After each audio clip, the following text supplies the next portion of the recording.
केरला के आदरणीय मुख्यमंत्री श्री पिनरई विजयन साहब, पंजाब के लोकप्रिय मुख्यमंत्री श्री भगवंत मान साहब, मंच पे मौजूद कई राज्यों के और कई पार्टियों के आज यहां पे आए हुए सभी नेतागण और मंत्रीगण और यहां पे आए हुए सभी भाइयों बहनों, आप सब लोगों को मेरा नमस्कार, सबको मेरा प्रणाम। मुझे लगता है आज इस देश को ये दिन भी देखना था। ये जंतर मंतर वो जगह है जहां पे इस देश की प्रजा सरकारों के एक्सप्लॉयटेशन से तंग आके यहां पे धरने प्रदर्शन करने आती है। लेकिन आज यहां पे केरला के मुख्यमंत्री को अपना सारा कामकाज छोड़ के केरला से दिल्ली यहां पे धरना करने के लिए आना पड़ा केंद्र सरकार की ज्यादतियों के खिलाफ। मैं समझ रहा हूं ये भी इस देश को ये दिन भी देखना था। आज लगभग आधे राज्यों के अंदर विपक्ष की सरकारें हैं और आधे राज्यों के अंदर उन लोगों की सरकारें हैं। जो विपक्ष की सरकारें हैं आधे राज्यों के अंदर, तो लगभग 70 करोड़ लोगों को ये विपक्ष की सरकारें रिप्रेजेंट करती हैं। 70 करोड़ लोगों को, आधे देश को। और इस वक्त ऐसा लगता है कि केंद्र सरकार ने विपक्ष की सरकारों के खिलाफ युद्ध छेड़ा हुआ है। ऐसा लगता है कि जंग छेड़ी हुई है, लड़ाई छेड़ी हुई है। हिंदुस्तान पाकिस्तान का रखा है हम लोगों के साथ। हम ये पूछना चाहते हैं कि क्या आप इन 70 करोड़ लोगों को अपना नहीं मानते? क्या आप केरला के लोगों को अपना नहीं मानते? क्या आप तमिलनाडु के लोगों को अपना नहीं मानते? क्या आप कर्नाटका के, दिल्ली के, पंजाब के, वेस्ट बंगाल के लोगों को अपना नहीं मानते? क्या ये सारे पराये हैं? क्या ये भारत के नागरिक नहीं हैं? यहां के 70 करोड़ लोगों ने विपक्ष के लोगों को चुन के सरकार बनाई। संविधान के अंदर लिखा है कि इन सरकारों की क्या पावर है। शिक्षा की पावर राज्य सरकारों की, स्वास्थ्य की पावर राज्य सरकारों के, संविधान के अंदर लिखा है कि क्या क्या पावर है। आप हमें अपना काम ही नहीं करने देते। सारी विपक्ष की सरकारों को तरह तरह से प्रताड़ित करने के लिए आज केंद्र सरकार सारे हथकंडे अपना रही है। मोटे मोटे तौर पे देखें तो 3 तरह से केंद्र सरकार विपक्ष की सरकारों को तंग कर रही है। सबसे पहला, केंद्र सरकार जायज फंड, जो हक है राज्यों का, वो फंड नहीं दे रही है। दूसरा तरीका, गवर्नर्स के और लेफ्टिनेंट गवर्नर के जरिए रोज काम में टांग अड़ाती है, हर काम में टांग अड़ाती है। और तीसरा तरीका, एजेंसीज को छोड़ के जिसको मर्जी पकड़ के जेल में डाले जा रहे हैं, जिसको मर्जी पकड़ के जेल में डाले जा रहे हैं। सबसे पहले मैं पहले तरीके पे आता हूं। यहां पे पिनरई विजयन साहब बैठे हैं, पंजाब के मुख्यमंत्री बैठे हैं, मैं दिल्ली का मुख्यमंत्री हूं और कई सारे राज्यों के मंत्रीगण आए हुए हैं। हम सारे रोज इस बात को झेल रहे हैं कि जो जायज फंड उस राज्य के बनते हैं वो फंड हमें नहीं दिए जा रहे।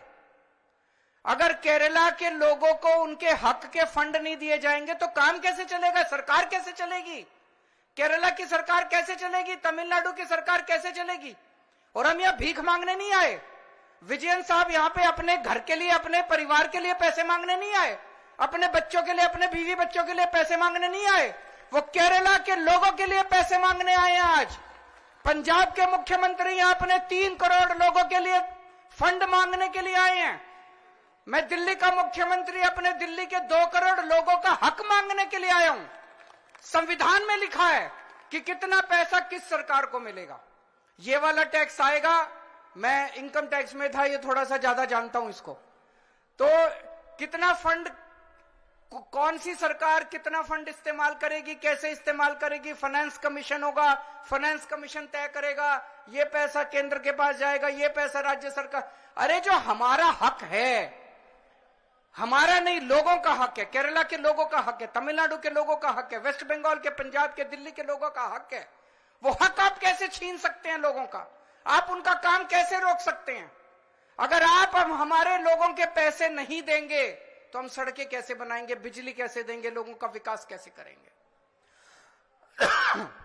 मैं भी एक दो बैनर देख रहा था, उसमें लिखा था कि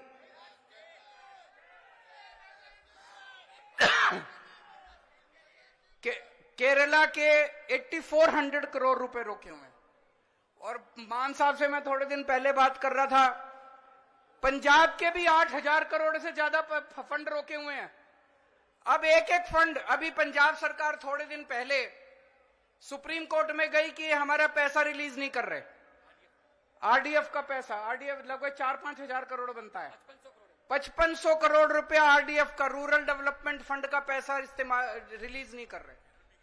केरल भी गया, सुप्रीम कोर्ट की हेयरिंग अब अगले हफ्ते फिक्स हुई है और तुरंत केंद्र सरकार से फोन आ गया, आइए बैठ के बात करते हैं। तो हम छोटी छोटी बातों के लिए सुप्रीम कोर्ट जाएंगे क्या? ये क्या बदतमीजी है? आप अपना काम क्यों नहीं करते? हम हर चीज के लिए सुप्रीम कोर्ट के पास और भी तो बहुत काम है। सुप्रीम कोर्ट भरा हुआ है केसेस से, जनता के केसेस से। हम अपने फंड लेने के लिए भी, हमें फंड लेने के लिए जंतर मंतर पे आके बैठना पड़ेगा। आप लोगों को जान के ताज्जुब होगा, दिल्ली के लोग मिलके साल में 2 लाख करोड़ रुपए का इनकम टैक्स देते हैं, 2 लाख करोड़। और उस 2 लाख करोड़ में से बदले में दिल्ली के लिए हमें कितना पैसा मिलता है, गेस कर सकते हैं आप लोग? 2 लाख करोड़ रुपए हम केंद्र सरकार को देते हैं दिल्ली के लोग मिलके इनकम टैक्स में, और उस 2 लाख करोड़ में से दिल्ली के लोगों को एक साल में 325 करोड़ रुपए मिलते हैं। इतना तो अंग्रेजों ने भी नहीं लूटा होगा 100 साल में जितना ये लोग लूट रहे हैं। ये तो हद हो गई है। तो कपिल सिब्बल साहब का स्वागत है। दूसरी चीज, गवर्नर्स और लेफ्टिनेंट गवर्नर्स के जरिए ये जिस तरह से सरकारों को तंग कर रहे हैं, संविधान के अंदर साफ साफ लिखा है कि ये हमारे सब्जेक्ट्स हैं। उन सब्जेक्ट्स के अंदर भी रोज गवर्नर हर राज्य के अंदर टांग अड़ा रहे हैं। सबसे इंटरेस्टिंग तो अभी पंजाब के अंदर हुआ। पिछले साल पंजाब सरकार ने बजट सेशन, अपनी असेंबली का बजट सेशन कॉल करने के लिए गवर्नर के पास फाइल भेजी। गवर्नर ने बजट सेशन करने की परमिशन नहीं दी। सोचिए, एक चुनी हुई सरकार, फुल स्टेट, उसका मुख्यमंत्री, उसकी कैबिनेट प्रस्ताव पारित करके कहती है कि हम फलानी तारीख से बजट सेशन बुलाएंगे और उसमें राज्य का अगले साल का बजट पास करेंगे। गवर्नर ने बजट सेशन की भी परमिशन नहीं दी। अल्टीमेटली सुप्रीम कोर्ट जाना पड़ा। सुप्रीम कोर्ट ने गवर्नर को खूब लताड़ा। लेकिन प्रॉब्लम यह है कि इनको लताड़ का, गाली गलौज का, इनको सुप्रीम कोर्ट रोज लताड़ता है इन लोगों को, इनको कोई फर्क ही नहीं पड़ता। तो इस तरह से दिल्ली के अंदर तो आप सब लोग देख ही रहे हैं कि हर काम के अंदर किस तरह से लेफ्टिनेंट गवर्नर हर काम के अंदर, छोटे से छोटे काम के अंदर टांग अड़ा रहे हैं। और तीसरा तरीका है ईडी। यह अब इनका एक नया हथियार आ गया, ईडी। अभी तक इस देश के अंदर यह कानून होता था कि अगर आपने कोई क्राइम किया तो उसकी जांच होती थी, फिर उसमें मुकदमा चलता था। मुकदमे में तय होता था कि कौन कौन दोषी है, कौन कौन निर्दोष है। जो दोषी है उसको सजा मिलती थी, वो जेल जाता था। मुकदमे के बाद, मुकदमा खत्म होने के बाद आदमी जेल जाता था जिसको दोषी माना जाता था। अब अब तय कर लेते हैं कि इसको जेल भेजना है, तो उसको पकड़ लेते हैं, उसको जेल में डाल देते हैं। फिर सोचते हैं अब इस पे क्या मुकदमा करें, इस पे क्या केस बनाएं।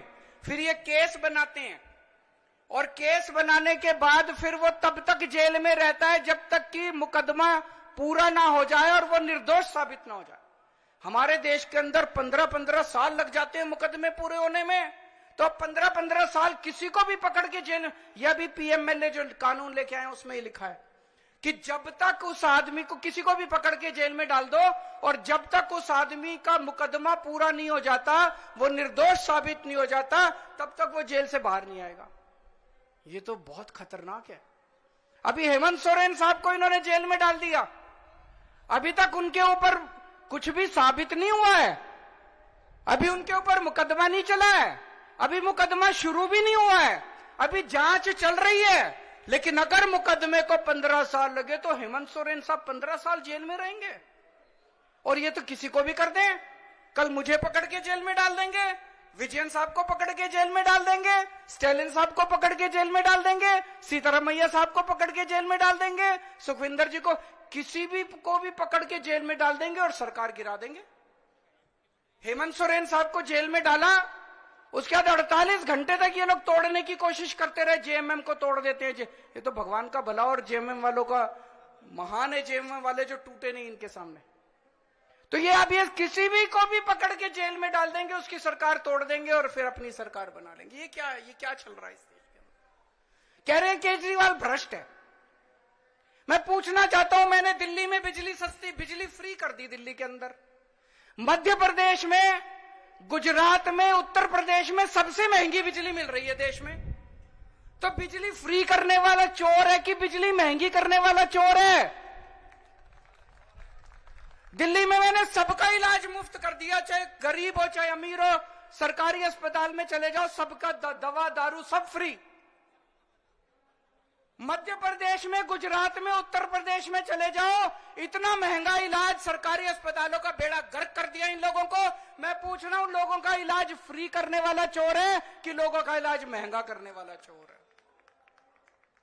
किसी को भी पकड़ के चोर चोर चोर चोर चिल्लाना चालू कर देते हैं लोग। तो दोस्तों, देश का बहुत बुरा हाल है। मैं विजयन साहब को बहुत बहुत बधाई देना चाहता हूं, उन्होंने आज ये अलख जगाई है, सबको इकट्ठा किया है। ये देश केवल हमारा नहीं है, ये देश 140 करोड़ लोगों का है। और आज मैं बीजेपी वालों को कहना भी चाहता हूं, समय का चक्र घूमता है, समय बड़ा बलवान है, अहंकार मत करो। भगवान ना करे कल समय का चक्र जब घूमेगा और तुम इधर होगे और हम उधर होंगे, कहीं ऐसा ना हो कि यही कानून तुमको खाने के लिए दौड़े उसके बाद। जय हिंद।